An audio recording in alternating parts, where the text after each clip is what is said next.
টি-20 বিশ্বকাপের পর্দা উঠে গেছে। টি-20 বিশ্বকাপের টি-20 মানেই ধুমধারাক্কা ক্রিকেট এবং সেই ক্রিকেটের বিশ্ব আসর বসে গেছে। যুক্তরাষ্ট্র এবং ওয়েস্ট ইন্ডিজ দুই দেশ এবারের আয়োজন করছে।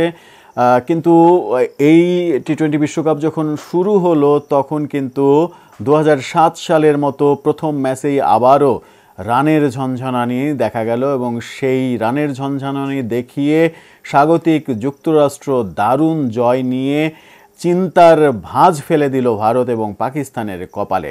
প্রথম ম্যাচেই কানাডাকে তারা হারিয়ে দিয়েছে এবং হারিয়ে দিয়েছে তাও 14 বল বাকি থাকতে। 2007 সালে প্রথম আসর, সেই আসরে জোহানেসবার্গে দক্ষিণ আফ্রিকা এবং ওয়েস্ট ইন্ডিজের ম্যাচটি টি-20 বিশ্বকাপের ইতিহাসে প্রথম ম্যাচ ছিল এবং সেই ম্যাচেও দুর্দান্ত রান হয়েছিল। 206 রানের লক্ষ্য 14 বল বাকি থাকতেই টপকে গিয়েছিল সেদিন দক্ষিণ আফ্রিকা। 90 রানে অপরাজিত ইনিংস খেলেছিলেন মারকুটে ব্যাটসম্যান হার্শেল গিবস। 17 বছর পর টি-20 বিশ্বকাপের নবম আসর যখন চলছে তখন উদ্বোধনী ম্যাচে আবারও রানের বন্যা দেখা গেল। 195 রানের লক্ষ্যে আবারও সেই 14 বল হাতে রেখে যুক্তরাষ্ট্র হারিয়ে দিল কানাডাকে।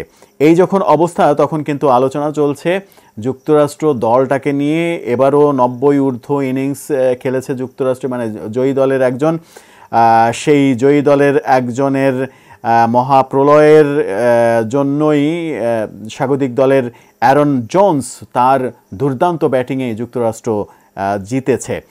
জয়ের জন্য একসময় 72 বলে 147 রান দরকার ছিল যুক্তরাষ্ট্রের, কিন্তু মাত্র 58 বলে 147 রান করে দুর্দান্ত এক টি-20 বিশ্বকাপের প্রথম আসর, প্রথম ম্যাচ উপহার দিল যুক্তরাষ্ট্র যে লেভেলের ক্রিকেট খেলছে, কদিন আগেই বাংলাদেশের সঙ্গে তারা সিরিজ জিতেছে 2-1।